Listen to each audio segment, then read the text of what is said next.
আজকে আমরা অ্যান্টিনাটাল কেয়ারের পরবর্তী যে অংশ রয়েছে সেটি সম্পর্কে আলোচনা করব। বিগত ক্লাসে আমরা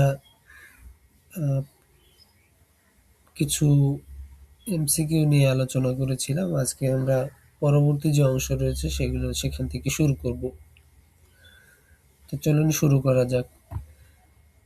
nurse caring for a high-risk pregnant lady with heart disease must know which one of the following valvular lesions cause death during labor। এখানে বলা হচ্ছে যে হৃদরোগে আক্রান্ত গর্ভবতী নারীর প্রসবের সময় কোন ভালভ সমস্যার কারণে মৃত্যু হতে পারে। সঠিক উত্তর হচ্ছে অ্যাওর্টিক স্টেনোসিস, অর্থাৎ এটি হার্টের ভালভের একটি গুরুতর সংকোচন যা প্রসবের সময় হার্টের উপর অতিরিক্ত চাপ সৃষ্টি করে মৃত্যু ঘটাতে পারে। তাহলে হৃদরোগে আক্রান্ত গর্ভবতী নারীর প্রসবের সময় কোন ভালভ সমস্যার কারণে মৃত্যু হতে পারে? আমাদের সঠিক উত্তর হচ্ছে অ্যাওর্টিক স্টেনোসিস, অর্থাৎ এ। পরবর্তী প্রশ্ন, the commonest valvular disease in pregnancy, অর্থাৎ গর্ভাবস্থায় হার্টের ভালভের সবচেয়ে সাধারণ রোগ কোনটি? সঠিক উত্তর মাইট্রাল স্টেনোসিস, অর্থাৎ অপশন এ মাইট্রাল স্টেনোসিস। গর্ভবতী নারীদের হৃদরোগের মধ্যে মাইট্রাল স্টেনোসিস প্রায় ৮০% ক্ষেত্রে দেখা যায়।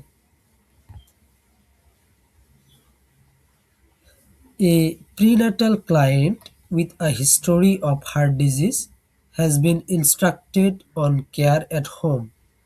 Which statement, if made by client, would indicate that the client understands her needs? অর্থাৎ এখানে বলা হয়েছে হৃদরোগের ইতিহাস আছে এমন রোগীর জন্য সঠিক সচেতনতা কোনটি? মানসিক চাপমুক্ত পরিস্থিতি এড়িয়ে চলা, অর্থাৎ আমাদের সঠিক উত্তর হচ্ছে B, I should avoid stressful situation, অর্থাৎ মানসিক যে চাপগুলো রয়েছে সেই এমন পরিস্থিতিগুলোকে এড়িয়ে চলতে হবে হৃদরোগের রোগীদের। ব্যাখ্যা হচ্ছে স্ট্রেস বা চাপ হার্টের উপর ধকল সৃষ্টি করে যা আসলে রোগীর জন্য অত্যন্ত ঝুঁকিপূর্ণ। Kegel exercise during pregnancy helps in strengthening of, অর্থাৎ গর্ভাবস্থায় কিগেল এক্সারসাইজ কোন পেশিকে শক্তিশালী করে? সঠিক উত্তর হচ্ছে পেলভিক ফ্লোর মাসেল, অর্থাৎ option D pelvic floor muscle. এটি জরায়ু ও মূত্রথলির নিচের পেশিগুলোকে মজবুত করে যা প্রসবের সময় ও পরে প্রস্রাব নিয়ন্ত্রণে সাহায্য করে। A nurse teaches a pregnant client to perform Kegel exercises. Which statement by the client indicates an understanding of the purposes of these types of exercise? অর্থাৎ কেগেল এক্সারসাইজের প্রধান উদ্দেশ্য কি এটা বলা হয়েছে। প্রসবের প্রস্তুতির জন্য পেলভিক ফ্লোর শক্তিশালী করা, অর্থাৎ আমাদের সঠিক উত্তর হচ্ছে it will helps strengthen the pelvic floor in preparation for delivery. Kegel exercise done to, অর্থাৎ কেগেল এক্সারসাইজ সম্পন্ন করা হয় স্ট্রেংথেনিং ব্লাডার মাসেল টোন, অর্থাৎ পূর্ববর্তী যে এমসিকিউটি ছিল সেখানে আমরা এটার ব্যাখ্যা দেখেছি। তো আমাদের সঠিক উত্তর হচ্ছে স্ট্রেংথেনিং ব্লাডার মাসেল টোন। প্রস্রাব ধরে রাখার ক্ষমতা বাড়ানো এবং পেলভিক পেশিকে মজবুত করা। Kegel exercise are useful to control, কিছুক্ষণ আগেও আমরা এই এমসিকিউ সিমিলার টাইপের এমসিকিউ সম্পর্কে পড়লাম। তো এখানেও আমাদের সেম টাইপেরই একটা এমসিকিউ দেওয়া রয়েছে। এখানেও সঠিক উত্তর হচ্ছে অপশন ডি ইউরিনারি ইনকন্টিনেন্স, অর্থাৎ প্রস্রাবের যে জ্বালাপোড়া রয়েছে বা প্রস্রাব যে কন্টিনিউয়াসলি হতেই থাকে কোনো ইচ্ছা ছাড়াই, এটাকেই বলা হয় ইউরিনারি কন্টিনিউয়াস। বারবার প্রস্রাব হওয়াকে ইউরিনারি ইনকন্টিনেন্স বলা হয়। A 6-month pregnant woman came to the hospital for consultation. Which of the following is contraindicated? অর্থাৎ বলা হয়েছে যে 6 মাসের গর্ভবতী মহিলার জন্য কোনটি নিষিদ্ধ। কন্ট্রাইন্ডিকেটেড মানে হচ্ছে করা যাবে না বা নিষিদ্ধ।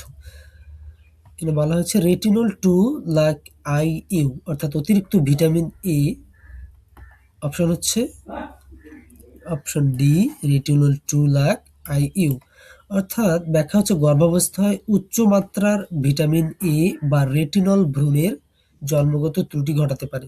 অর্থাৎ আমরা যদি গর্ভাবস্থায় কোনো মহিলা যদি উচ্চ মাত্রার ভিটামিন এ বা রেটিনল উনি গ্রহণ করেন, সেক্ষেত্রে ওনার দেখা যাচ্ছে যে ভ্রূণের জন্মগত ত্রুটি দেখাতে পারে।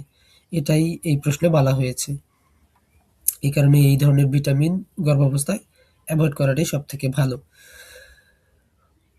One of the essential nutrients required during pregnancy is অর্থাৎ গর্ভাবস্থায় সবচেয়ে প্রয়োজনীয় পুষ্টি উপাদান কোনটি?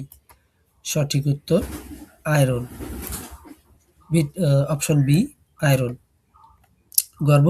গর্ভবতী অবস্থায় রক্তশূন্যতা রোধে আয়রন খুবই জরুরি। Deficiency of which of the following micronutrients leads to development of neural tube defects? অর্থাৎ কোন পুষ্টির অভাবে শিশুর জন্মগত বা নিউরাল টিউব ডিফেক্ট অথবা মেরুদণ্ড বা মস্তিষ্কের ত্রুটি হয়। নিউরাল টিউব ডিফেক্ট বলতে মেরুদণ্ড বা মস্তিষ্কের ত্রুটি বোঝাচ্ছে। তো কোন পুষ্টির অভাবে এই ধরনের রোগ হতে পারে? এটা হচ্ছে ফলিক অ্যাসিড। অর্থাৎ আমাদের সঠিক উত্তর হচ্ছে অপশন এ ফলিক অ্যাসিড।